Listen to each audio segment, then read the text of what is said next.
Mu minsi ishize rero mwabonye yuko inkuru zasakwiriye yuko mu gihugu cy'abaturanyi cya Uganda hadutse y'inkangu y'imyuzure, hanyuma abantu bagera mu 118 bakaburirwa irengero.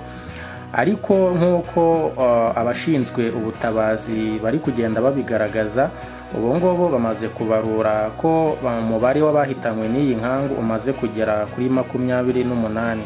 Ni ukuvuga ngo rero 28 nibo bamaze kuboneka. Umubare w'abantu bamaze guhitanwa n'inkangu mu burasirazuba bwa Uganda ukomeje kuzamuka, aho bageze kuri 28 bamaze kwemezwa ko bapfuye nyuma y'uko habonetse imibiri y'abana bari mu kigero cy'imyaka 3, kandi haracyari impungenge ko ukomeza kwiyongera uko bwije n'uko bukeye. Imvura nyinshi rero yaguye mu burasirazuba bwa Uganda ku wa gatatu w'icyumweru gishize yibasiye uduce dutandukanye two muri Buramburi, bituma imisozi iriduka, bamwe barapfa, abandi barenga 100 bakaba bakomeje kuburirwa irengero. Polisi ya Uganda rero yatangaje ko abantu benshi bataraboneka, ariko ko habonetse imibiri yabo bana, nubwo nta bindi bisobanuro yatanze. Ibiro ntaramakuru rero by'Abongereza Reuters byatangaje ko ubuyobozi bukomeje gusaba abatuye mu bice byugarijwe n'ibiza kwimuka bakajya aho babona umutekano, ariko benshi ntibari kwimuka kuko bagaragaza impungenge z'ubushobozi bukeya bafite. Umuryango rero utabara imbabare muri Uganda utangaza ko iyo mvura yatewe n'ihindagurika ry'ibihe, kandi ugikomeje ibikorwa by'ubutabazi n'ubw'imibiri ya benshi itaraboneka, cyane ko ari mu byondo byinshi kandi harudutse imisozi myinshi. Kugira ngo rero babone imibiri y'abantu bisaba guhinga nk'abari gucukura ituwarete kugira ngo babashe kuba hari umubiri babona, kuko bigaragara ko iyo misozi yari miremire kandi iremereye yagiye ibatwikira. Guhera rero mu Kwakira, imvura idasanzwe yibasiye ibice bitandukanye bya Uganda, hamwe ndetse yagiye hateza imyuzure, ahandi inkangu, kandi ubuzima bwa benshi bukomeje kuhatikirira kugeza amagingaya. Ntabwo rero ari mu gihugu cy'abaturanyi cya Uganda, kuko ibi ni ibibazo by'ihindagurika ry'ibihe bigenda biteza ikibazo hirya no hino ku isi, aho tunyarukiye no mu gihugu cya Malaysia, imyuzure imaze guhitana nibura abarenga 30 muri iki gihugu, ndetse no muri Thailand. Nyuma rero yuko imvura idasanzwe yibasiye Malaysia na Thailand igatuma ubuzima bw'abarenga 30 buhatikirira, hashyizweho ingamba ku mpande zombi zo gutabara imiryango yibasiwe no kurengera ubuzima bw'abarokotse. Abayobozi rero ku ruhande rwa Thailand na Malaysia bavuze ko bari guhungisha abantu bo mu mujyi wa Tupati, kandi bakomeje no gushakira umutekano izindi ngo zigiye zitandukanye. Mu majyepfo rero ya Thailand imyuzure yishe abantu 25, kandi ingo zirenga 300,000 zaribasiwe mu cyumweru gishize, nk'uko byatangajwe n'ikigo cy'igihugu gishinzwe gukumira ibiza. Abarega rero 340 bari mu buhungiro, mu gihe inzego z'ubuyobozi zashyizeho amatsinda ashinzwe ubutabazi ndetse n'amafaranga yo gufasha imiryango iri mu kaga no gusana ibyangiritse. Mu gihe rero muri Malaysia imyuzure yahitanye abantu 6, yangiza ibikorwa remezo, ndetse abantu 91 bava mu byabo.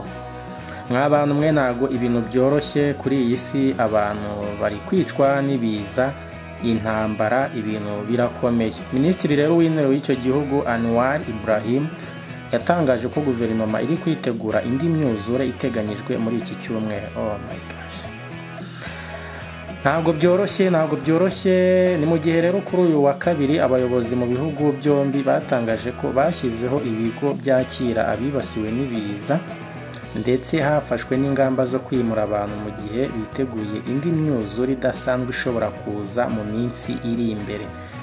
Erega iyaba byabaga byiza abantu bakanabimenya mbere, nibura hari umubare w'abantu benshi barokoka.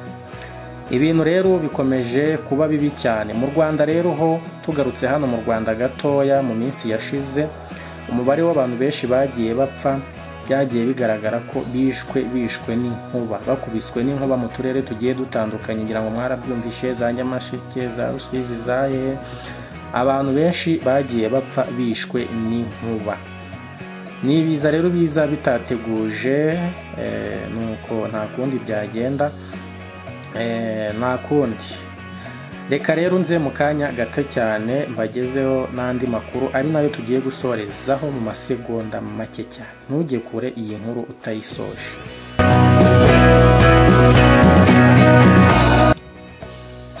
Tugarutse hano rero mu Rwanda ari naho tugiye gusoreza. Mu karere ka Nyamasheke umusirikare ukekwaho kwica abantu 5 yatangiye kuburanishwa. Kuri uyu wa kabiri rero urukiko rwa gisirikare rwatangiye kuburanisha mu ruhame urubanza ruregwamo Sergeant Minani Gervais w'imyaka 39 ukekwaho kurasa abaturage 5 mu karere ka Nyamasheke abasanze mu kabari. Urubanza rero rwabereye mu kagari ka Rushyarara mu murenge wa Karambi aho icyaha cyabereye. Kuri uyu wa kabiri rero akaba ari bwo yaburanishijwe. Gusa abaturage bo mu kagari ka Rushyarara bavuga ko byabereye mu isantere y'ubucuruzi ya Rubyiruko iherereye mu mudugudu wa Kageyo tariki ya 13 Ugushyingo 2024 mu masaa 7 z'ijoro.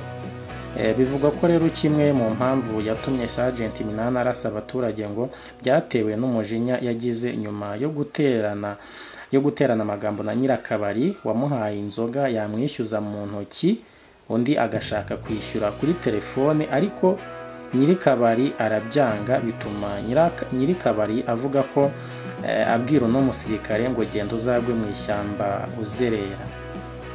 Nyirikabari rero akibwira uyu musirikare Minani iri jambo yahise agira umujinya w'ikirenga, ahita yikoza mu kigo cya gisirikare azana imbunda arasa abantu. Abaturage bavuga ko rero Sergeant Minani yagize umujinya, hanyuma arasohoka aribwo yikozaga mu kigo azana imbunda arasa abantu. Icyo gihe ubuyobozi bw'ingabo z'u Rwanda bwatangaje ko bwababajwe n'ibyo uwo musirikare yakoze, bwihanganisha imiryango n'inshuti babuze ababo.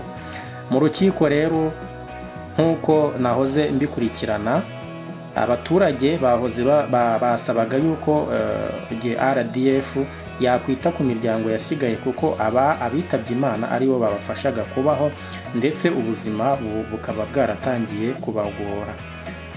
Niyo magambo rero bagiye bagarukaho numvise, niyo nabashije kumva, ntago navuga ibyo ntumvise, naba ngiye kunyuranya n'ibyavuzwe kandi bitemewe. Gusa mu majwi numvaga y'ababuze ababo nkuko byanyuzwaga, byagaragaye bavugaga yuko bagomba kugira icyo bafashwa na RDF kugira ngo babashe nabo kwirwanaho, kuko nyuma yo gutakaza ababafashaga mu buryo bw'imibereho ubuzima bukomeje kubagora. Ngayo nguko rero, reka mbareke amakuru nari mfite nayo, tuzasubire ubutaha. Imana ibishimire kandi muhahe muronke.